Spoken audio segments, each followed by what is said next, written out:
Сайн байна уу үзэгчтэй. За өнөөдрийн зочны болондоо бид Хүнсгүтэй аж ахуйн хөнгөн үйлдвэрийн дэд сайд савлаг урьж оролцуулж байна. Энэ өдрийн мэнд хүргэе танд. За өнөөдрийн мэнд хүргэе. Тавд. Баярлалаа. Тэг өнөөдрийн бүтрийн сэдв гах юм бол одоо энэ малын гоц халдварт өвчин гарч байгаатай холбоотой ярина. За тэр дундаа энэ вакцинтай асуудлууд их яригдж байна. Зарим хэвлэл мэдээлэлээр ч гэсэн энэ мэдээллүүд бол гараад байгаа. За Сүхбаатар аймагт ихэд одоо шүлхээ өвчин гарсан өндөржүүлсэн бэлэн байдал зарлаад ингээ явж байгаа шиг байна. Тэгээ энэ вакцин хамгийн гол нь чанаргүй вакцин орж ирээд ингээд ийм шүлхээ өвчин дахиж гараад байна гэсэн ийм асуудлууд одоо яригдж байна. Тэр нь 2015 16 онд одоо хаанаас ямар вакцинууд орж ирж ирсэн юм. Та энэ тухай ихлээр мэдээлэл өгөхгүй. За би одоо 8 сард томилогдлоо шүү дээ тий. Шүлхийн вакциныг бол 2015 онд өмнөх засгийн үед бол одоо 7 сард Оросын холбооны улсаас вакцин орж ирсэн. Тэгээ сая 10 сард Энэтхэгийн улсаас вакцин орж ирсэн. Монгол улсад одоо аливаа вакцин орж ирэнгуутаа шууд олон улсын лабораторийн шинжилгээнд өгж чанартай юу юу гэдгийг бас шалгаруулдаг. Манай биокомбинат бол Мялзангийн шүлхийн вакцин хоёрыг Монголд үйлдвэрлэдэг. Ингээд бид нар энийг тендерээр гадаадаас авдаг. Ингээд 7 сард Оросын холбооны улсаас 10 сард Энэтхэг улсаас вакцин оруулж ирээд энэ хоёр вакцины хоёулангийн олон улсын лабораторид шинжилүүлээд хоёулаа бол шаардлага хангасан чанартай вакцин байна гэдэг дүгнэлтээрээ энэ вакцинуудыг вакцинжуулж байгаа юм. Энэ чанаргүй вакцинаас болоод дахиад малын гоц халдварт өвчин гарч байна гэдэг асуудал бол лабораториор бол баталгаажаад явдаг зүйл ахна шүү дээ. Энэ зарим хэвлэл мэдээлэлээр бол чанаргүй вакцины хийчээр нөө өвчнөг голомт нь устдахгүй вирус нь ч одоо ахин дэгдээд байна гэдэг асуудлыг гол яриад байгаа шүү дээ тийм ээ. Тэгээд байгаа яг хуу сүүлийн үед хэвлэл мэдээлэлээр их ташаа мэдээллүүд яваад байна л та. Тэгээд нэг олон хэвлэл мэдээлэлээр яваагүй л тийм ингээд оргой сайд арчил соёны энтер дээр ямаа нэгтлаагүй яг хуу нөгөө захиалгад сэтгүүл зүй гэдэг чинь л одоо явагдаад байгаа болов гэж зүгээр бодож байгаа юм. Чанаргүй вакциныг бол бид мэдээж авахгүй хийхгүй. Монголд орж ирэн гутаа вакцинуудыг бид нар бол олон улсын лабораторид өгөөд чанарыг шалгуулад тэгээд стандартын дагуу дэлхийн малын эмнэлгийн эрүүл мэндийн стандартын дагуу энэ вакцинуудыг хийгддэг юм. За сүүлийн үед хэвлэл мэдээлэлээр гараад байгаа Сүхбаатар Дорнод аймагуд Энэтхэгийн вакцин хийгээд буцаад нөгөө шүлхийн өвчин гарч байна гэдэг асуудлууд яригдж байгаа аахгүй юу? Дорнод Сүхбаатар аймагт бол Энэтхэг вакцин хийгдээгүй. Энэтхэг вакциныг төвийн бүсэд хийсэн. Зүүн бүсэд бол Оросын холбооны улсаас 7 сард орж ирсэн вакцины хийсэн юм. 7 сард орж ирсэн энэ вакцины үед би бол томилогдоочгүй хийсэн үе байсан тийм. Тэгээд хамгийн гол нь энэ гоц халдварт өвчнүүд яагаад гараад байгааг бол 2015 оны 1-3 сараас эхлээд гарсан өвчнүүд хамгийн гол нь тухайн үед ажиллаж исэн мэргэжлийн улсууд өөрсдөө стандарт гаргаад дэлхийн малын эмнэлгийн эрүүл мэндийн байгууллагын зааварчилга дүрм журмын дагуу энэ малыг баг дээр нь устгаагүйгээс энэ өвчнөд тэмцэх тактик алдагдсны үндсэн дээр энэ өвчин бол дахин ингэ сэтрээд гарч байгаа гэж ойлгож байна. Энэ вакцинтай холбоотой янз бүрийн мэдээллүүд ирнэ гардаг л да. Гаднаас одоо их өндөр өртөнтэй вакцин оруулж ирсэн л гэж ярьдаг. За энэ тань дотноос тендер шалгаруулалт өгдүүлээд энэ одоо оруулж ирж байгаа компаниудын ийм хуудуудаа тендер шалгаруулалт уулзлаач гэж ярьдаг. Ер нь 2016 онд ер нь хэдий хэр вакцин орж ирж ирсэн. Энүүд ер нь хичнээн төгрөг ер нь зарцуулж ирсэн юм болоо гэсэн.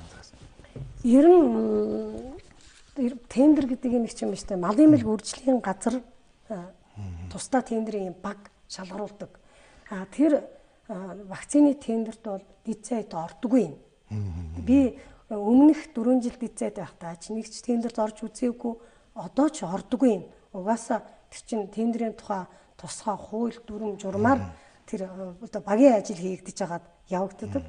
Бид бол жишээ нь би гоц халдварт өвчнөд тэмцэх ажлын хэсгийг улсын онцгой комиссээс ахлаад ажиллаж байгаа боловч ямар одоо байгууллага энэ одоо вакцины тендерт явсныг би бол мэддэггүй юм. За би юг мэдэж өөртөө чинь хэлнэгвэл Мялзан шүлхийн өвчнөд бол нийтдээ засгийн газраас 13.5 тэрбум төгрөгийг бол зарцуулсан юм. Вакцинд. Шүлхийгийн вакцинд бол 5.9 тэрбум төгрөг зарцуулсан юм. За тэр Оросын холбооны улсаас орж ирж байгаа вакцинд бол 7 сард орж ирсэн вакцинд бол би томилогдоогүй үе. Дараагийн энэ вакцинууд дээр бол ямар компани ясныг нь бид бол мэдэхгүй. Вакциныг нөгөө тендерийг явагдаад вакцины худалдан авалт хийгээд вакцин Монголд орж ирнэ шүү дээ.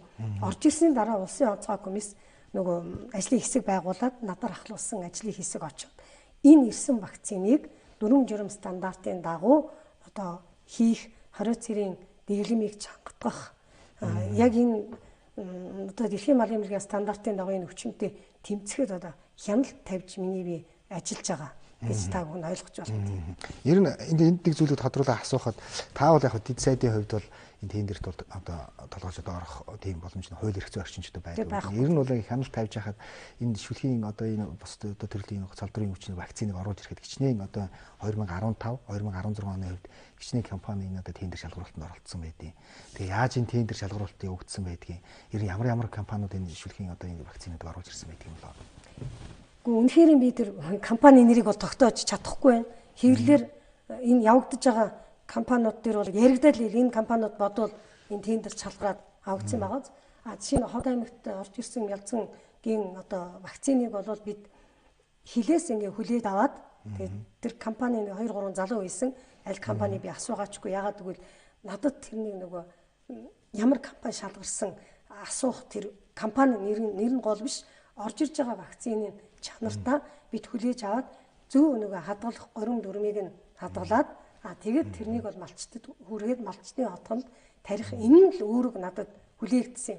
Вакциныг чинь Мялзангийн вакцин орж ирж байхад бол булганы нөгөө бомбоор орж ирсэн тэр дотор цагдаа, тагнуул, мэрэгжлийн хяналт, манай малын эмнэлэг гээд бүгд комисс хийж агаад тэр вакциныг чинь нөгөө хүлээж аваад тэгээ нэг хадгалах газарт нь нөгөө тэр чинь бас тусгай температуртай шүү дээ. Зарим нь бол хүйтэнд хадгалагдана, зарим нь бол нөгөө дулаан тийм градусыг нь харуулад ингээ хадгалах урам журмаар навж ирээд ингээ хийдэг юм аа.